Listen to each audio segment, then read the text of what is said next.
morning, students.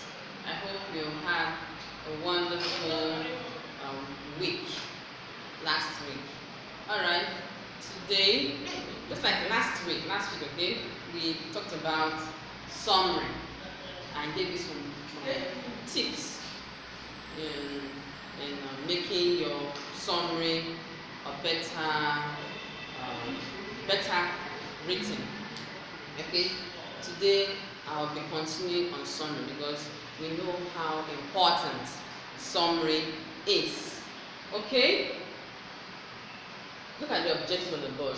You should be able to identify the key things to do while summarizing, identify what not to do, and implement these principles in your summary proper. Now, before I go into this, let me start with the penalties. Okay, let's start with the penalties. And while I'll be explaining the summary, I'll be going back to the penalties one after the other. So, for every summary point you make, for every answer you give in the summary, you get 5 marks. Okay, 5 marks for each correct point. Now, we deduct half a mark for grammatical errors.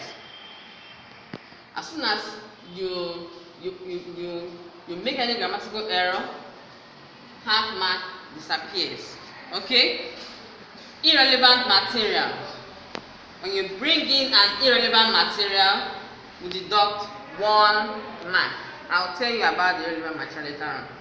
Incomplete sentences, 2.5 marks. You get 0 for mindless lifting. When you just go to the passage and think that it is ready-made, you just grab it like you do in your comprehension and then copy and paste, you get 0. Please, we won't advise anybody to copy and paste. Where preamble does not make a complete sentence, I'll tell you about preamble. 2.5 marks is deducted, okay? Where more is written and anyone is incorrect, you're told to write 2 sentences, you wrote 3. If any one among those 3 sentences is incorrect, 1 mark is deducted. Then pronouns should not be used. You should avoid the use of pronouns. You don't say it is. What is that it? Okay? The it could be ambiguous. There could be many things that the it can stand for. Alright, so let's come into the teaching proper. Tips on summary writing. The first thing you do when you get a passage is to read it. You all agree? Read the passage at least twice. The first time you read the passage, you get general knowledge. Oh, it's about sports. It's about reading tips. It's about COVID-19. It's about pandemic in general. That's the first thing you get.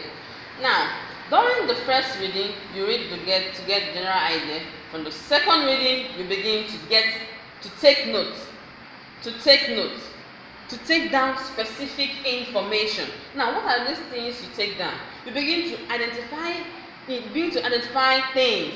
Every paragraph has its own message. Every paragraph. A paragraph contains at least one idea. If you don't get that one idea, my dear, do not leave that passage. Come back to it later on. You may decide to do with the ones you got, but remember that there's one that is still remaining. So you don't leave that passage until you get that one message that lies in that paragraph. Okay? That is when you end up doing a passage like 3 times or 4 times, as the case may be. Okay? Do you not understand the paragraph? Okay. When stated directly, so in every paragraph you get an idea, and sometimes these ideas are stated directly or indirectly. Now, when these points are stated directly, it is done with transition markers. Example, you have in addition, again, next, lastly, similarly, however. These are ways to know that there's something this writer is about to tell me. That's the easiest way. When you get the passage where you have transition markers playing around in every paragraph, count yourself lucky. But if you find out that this writer hasn't used these transition markers to point out the idea or the point I'm looking for, do not panic. Okay? When the topic sentence is not directly stated, you need not to panic. Keep on reading and try to separate. Keep on reading. You know what an example will look like. When they say such as this, you leave that one.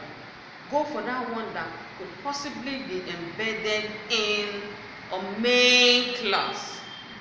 When the paragraph contains complex sentences, okay, look for the main clause within the complex sentence. That most likely contains the main points. Okay? If you have any confusion about the main clause, please go back to the